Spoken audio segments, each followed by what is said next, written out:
الله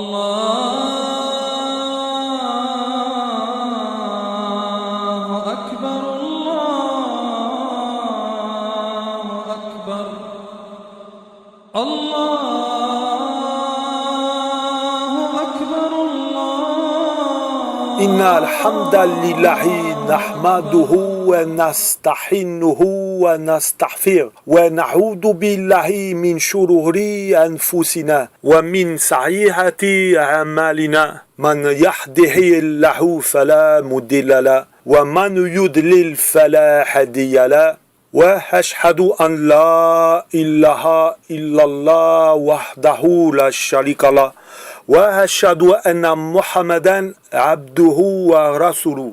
Amabad. Assalamu alaikum wa rahmatullahi wa barakatuh. Juste la vérité, ICR 13 vous présente la Trinité, 6e partie. Dans cette vidéo, je vais vous donner quelques versets de la Bible qui refutera la Trinité et montrera que les trois ne font pas un. C'est-à-dire que Jésus, El-Hayy wa Salem et le Saint-Esprit ne sont pas Dieu. Cette vidéo peut aussi donner une réponse à ceux qui disent que Jésus, El-Hayy wa Salem est Dieu. Parce qu'il a dit, moi et le Père, nous sommes un. Commençons. Dans selon Luc chapitre 12 verset 8 à 10, le verset dit « Or, je vous le dis, quiconque me confessera devant les hommes, le Fils de l'homme le confessera aussi devant les anges de Dieu. Mais celui qui me reniera devant les hommes sera renié devant les anges de Dieu. Et quiconque aura parlé contre le Fils de l'homme, il lui sera pardonné. Mais à celui qui aura blasphémé contre le Saint-Esprit, il ne sera point pardonné. Mais si Jésus est Dieu, le Saint-Esprit est Dieu, Jésus, El-Hayy wa Salem, serait aussi le Saint-Esprit. Et si Jésus est le Saint-Esprit, celui qui blasphémerait aussi contre Jésus devrait ne pas être aussi pardonné, puisque Jésus est le Saint-Esprit. Ou alors, celui qui blasphémerait contre le Saint-Esprit devrait être pardonné, puisque Jésus est le Saint-Esprit. Et si les trois font un, et qu'il n'y a pas trois dieux, mais un seul Dieu, dont le Fils est Dieu, le Saint-Esprit est Dieu, donc le même Dieu, celui qui blasphémerait contre un des trois, ne devrait pas être pardonné aussi, ou être pardonné. Un autre verset, dans selon Marc, chapitre 13, verset 32. Pour ce qui est du jour ou de l'heure, personne ne le sait, ni les anges dans le ciel, ni le Fils, mais le Père seul. Si le Fils est Dieu, Jésus, El-Hayy wa Salem, devrait savoir l'heure aussi,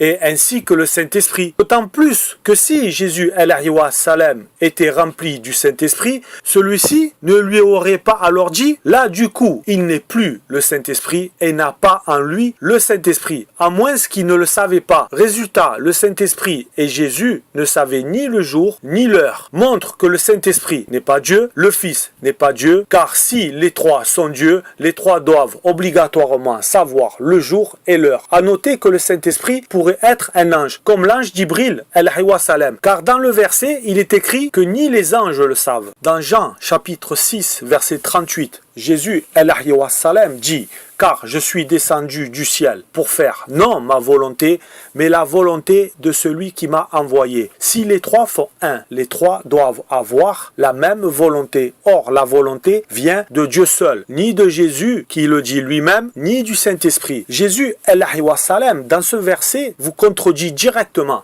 Car si Jésus, El-Hayy wa Salem, était Dieu et que la volonté vient de Dieu seul, elle viendrait obligatoirement de Jésus aussi. Ce qui n'est pas le cas, puisque comme il le dit, qu'elle ne vient pas de lui, mais de Dieu, Jésus, El-Hayy wa Salem, vous dit lui-même qu'il n'est pas Dieu, entre autres. Et que si, dans la Trinité, sur les trois, seule la volonté vient de Dieu, là, ils ne font pas un, et Jésus, El-Hayy wa Salem, et le Saint-Esprit ne sont pas Dieu. Vous dites que Jésus, El-Hayy wa Salem, a été mort. Et si Jésus a été mort, dans la Trinité, il restait alors le Père et le Saint-Esprit. Et comme on ne peut tuer Dieu et Jésus, oui, cela montre déjà que Jésus, El-Hayy wa Salem, n'est pas Dieu. Et que dans la Trinité, il ne fait pas un ou ne font là plus un. Et qu'à ce moment-là, il ne faisait plus partie de la Trinité. Et alors cela fait qu'il ne peut avoir de Trinité. Et sur la croix, il y avait qui? Et il restait qui alors? D'autant plus que Jésus, El-Hayy wa Salem, dit dans Matthieu, chapitre 27, verset 46, Dieu, pourquoi m'as-tu abandonné? Si Dieu a abandonné abandonné le corps de Jésus, c'est qu'ils ne font plus un, que Dieu ne fait plus partie de Jésus, Allahi wa salam. Dieu, pourquoi m'as-tu abandonné? Cette parole est celle de Jésus, Allahi wa salam, et non celle de Dieu. Et il n'y a pas ici de parole qui s'est faite chair. Il n'est plus question de Dieu se faisant homme comme vous dites. Donc cet homme abandonné de Dieu, qui est-il si ce n'est juste le Fils de l'homme? Lui, un homme, Jésus, Allahi wa salam, qui vous a dit la vérité en vous disant qu'il est lui-même un homme, dans selon Jean chapitre 8 verset 40. Alors Jésus, Allahi wa salam, seul sans Dieu, montre qu'il n'est pas le Père et le Saint-Esprit et ne fait plus partie de votre Trinité. Et comme Dieu ne peut mourir, et si vous dites que Jésus est Dieu, vous devez admettre que Jésus ne peut mourir aussi. Mais si vous nous dites que Jésus est mort pour le pardon des péchés, Jésus, Allahi wa salam, étant Dieu, et que Dieu ne peut mourir car Dieu ne meurt pas, il n'y a pas alors de mort pour les péchés. Ce qui fait que vos péchés ne sont pas pardonnés et il n'y a pas besoin de prêcher le sacrifice, la crucifixion et la résurrection, car Jésus étant Dieu, comme vous dites, cela serait comme si vous diriez qu'il faut que Dieu soit mort pour les péchés par sa crucifixion et sa résurrection. Conclusion, si Jésus Allahi wa salam est Dieu, et comme Dieu ne peut mourir, il n'y a pas de mort pour les péchés et pas de pardon pour vos péchés. D'autant plus que dans votre Bible, il est dit que si le Christ n'est pas ressuscité, votre prédication est vaine et votre foi est vaine. Donc, comme vous dites que le Christ est Dieu, Dieu ne pouvant ressusciter, votre foi est vaine. C'est dans 1 Corinthiens chapitre 15 verset 12 à 18 qu'il est dit que si l'on prêche que Christ est ressuscité des morts, comment quelqu'un parmi vous dit-il qu'il n'y a point de résurrection des morts?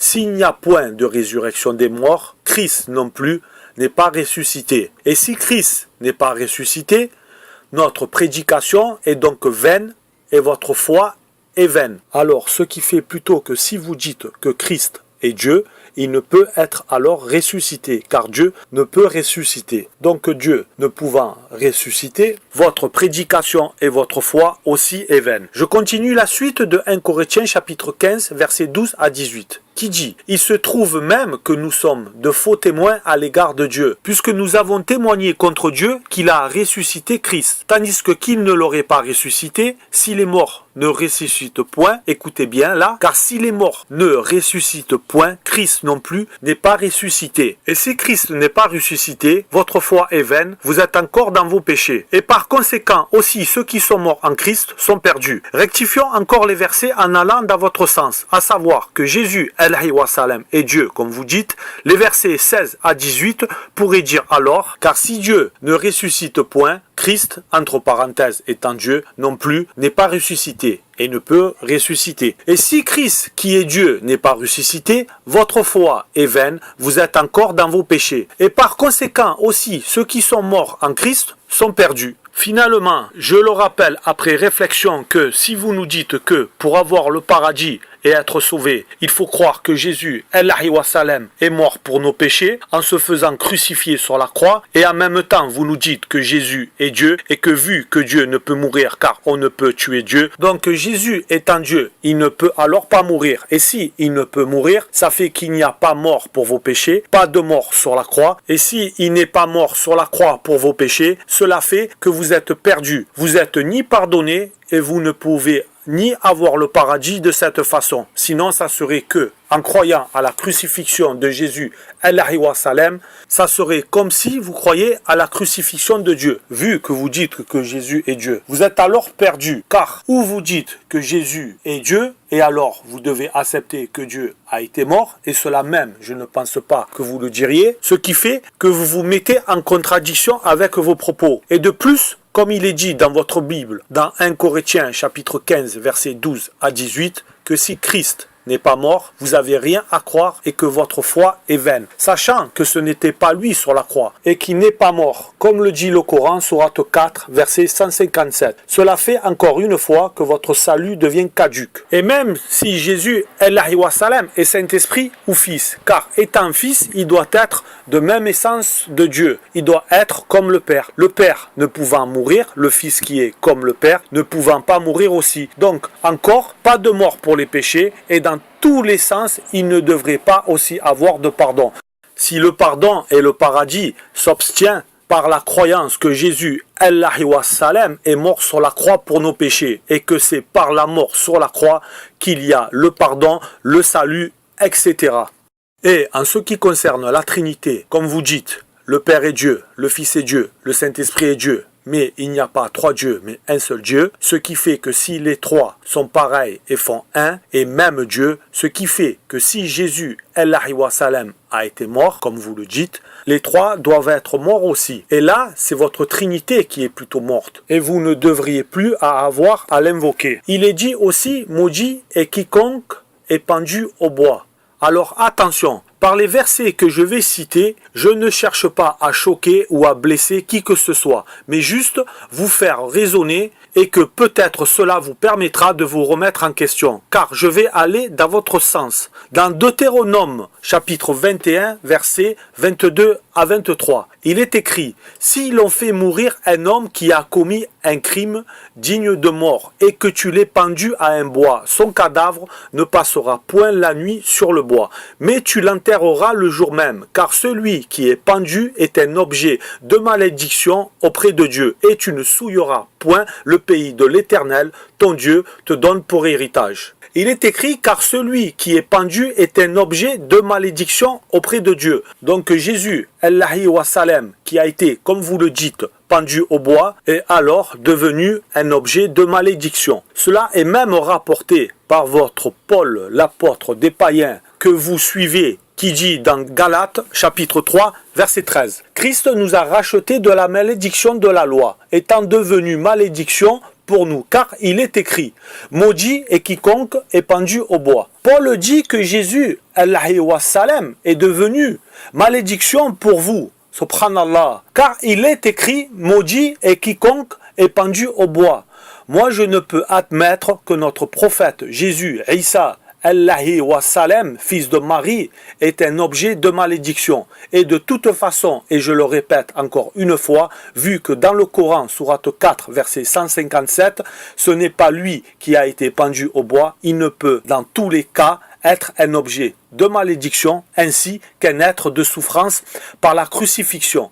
Car Allah subhanahu wa ta'ala a protégé son envoyé le prophète Isa Allahi wa salam de tout cela. Comme Allah azza wa jal le dit dans le Coran, sourate 3, verset 55. Et en plus, si Jésus, Allahi wa salam, est Dieu, vous faites vous-même de Dieu alors un objet de malédiction. C'est comme si, dans un sens, vous rendez entre vous Dieu maudit. La hawla wa la quwwata illa billah. Est-ce que vous avez pensé à cela avant de prétendre que Jésus, Allahi wa salam, est Dieu? Car si vous dites que Jésus, Allahi wa salam, est Dieu et que Jésus a été un objet de malédiction, vous devez alors accepter le fait que par vos paroles, vous avez associé Dieu à un objet de malédiction. Qu'Allah vous guide. Ce serait aussi insensé que si Jésus, Allahi wa salam, est Dieu, dans ce verset de Deutéronome, Dieu se ferait un objet de malédiction en étant cloué sur la croix, Astaghfirullah, ainsi que Jésus lui-même. Ce qui mène encore une preuve que Jésus, Allahi wa salam, ne peut être Dieu.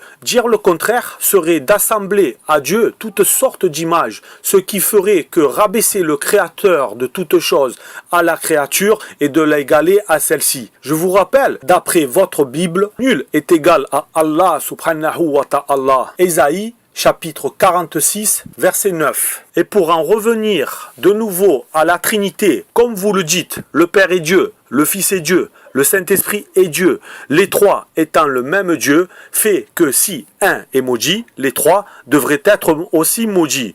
Et ce qui fait alors que votre Trinité est maudite. Car c'est par le fait d'associer Jésus Allahi wa salam à Dieu qui fait que vous avez rendu vous-même votre Trinité maudite. De ce fait que si l'on devait prendre en considération tout ce que vous nous dites, comme quoi c'est Dieu qui s'est fait homme, que Jésus Allahi wa salam est Dieu, etc., etc., puis qu'on y lit les versets de la Bible en prenant ce qui est écrit, cela fera que la conclusion de ce que je vous ai dit, c'est vous-même qui le dites. Voyez plutôt que c'est tout ce que vous prêchez en égalant, ramenant et associant tout cela au Seigneur, le Créateur de l'univers, le Très-Haut, Allahu Akbar, fait que ce serait plutôt la Trinité qui est un objet de malédiction auprès de Dieu, d'Allah subhanahu wa ta'ala. En réponse à tout cela, fait qu'en disant que Jésus alayhi wa sallam est Dieu, votre Trinité, en conclusion, n'est pas bonne. Jésus alayhi wa sallam disant lui-même qu'il n'est pas bon, car que Dieu seul est bon, et fait qu'en disant qu'il n'est pas bon, il ne peut être alors l'égal de Dieu, qui lui est le seul à être bon. Ce qui fait que la Trinité ne peut être bonne. Car si Jésus est Dieu, le Saint-Esprit est Dieu, ou les trois sont bons, ou les trois ne sont pas bons. Ce qui fait que l'on ne peut dire que Jésus, alayhi wa sallam, est Dieu, lui qui refuse qu'on l'appelle bon, tout en disant qu'un seul est le bon, c'est Dieu, celui qui est le seul bon Dieu, car il n'y a de bon que Dieu seul. La Bible, selon Luc, chapitre 18, versets 18 à 19. Donc, comment pourrait-il accepter que vous l'invoquez dans la Trinité, si dans les trois, que Dieu seul est bon? Raisonnez et acceptez et venez à la vérité, comme quoi, dans toute la réflexion, Jésus, alayhi wa sallam, est un homme, un prophète, l'envoyé de Dieu, qui lui, Dieu, le Créateur, subsiste par lui-même. On pourrait dire, le Père, c'est de qui tout est créé et de qui tout vient. Le Saint-Esprit, de qui tout peut se transmettre, et celui qui serait appelé métaphoriquement Fils, par qui toute œuvre et parole de Dieu s'accomplissent. Et tout cela à la grâce et à la volonté d'Allah subhanahu wa ta'ala. Le Fils et le Saint-Esprit viennent de Dieu, mais Dieu ne vient pas du Fils et du Saint-Esprit. Sans le Père, le Fils et le Saint-Esprit ne peut exister, mais sans le Fils et le Saint-Esprit, le Père existe et a toujours existé. Il est celui qui subsiste par lui-même. Il est incréé et il est celui qui a tout créé. Dieu peut tout faire sans le Fils et le Saint-Esprit, tandis que le Fils et le Saint-Esprit ne peuvent rien faire sans Dieu. Jean chapitre 5 verset 30, Jean chapitre 8 verset 28. Avec toutes les preuves qui sont dans votre Bible, que vous dites parole de Dieu et que vous lisez, vous persistez à dire que Jésus alayhi wa sallam est Dieu. Fin de la 6e partie, la Trinité, et je vous dis assalamu alaikum wa rahmatullahi wa barakatuh. Et à plus tard pour de prochaines vidéos, Inch'Allah. Subhanaka Allahumma wa bihamdik. Ashhadu an la ilaha illa ant. Astaghfiruka wa atubu ilaik.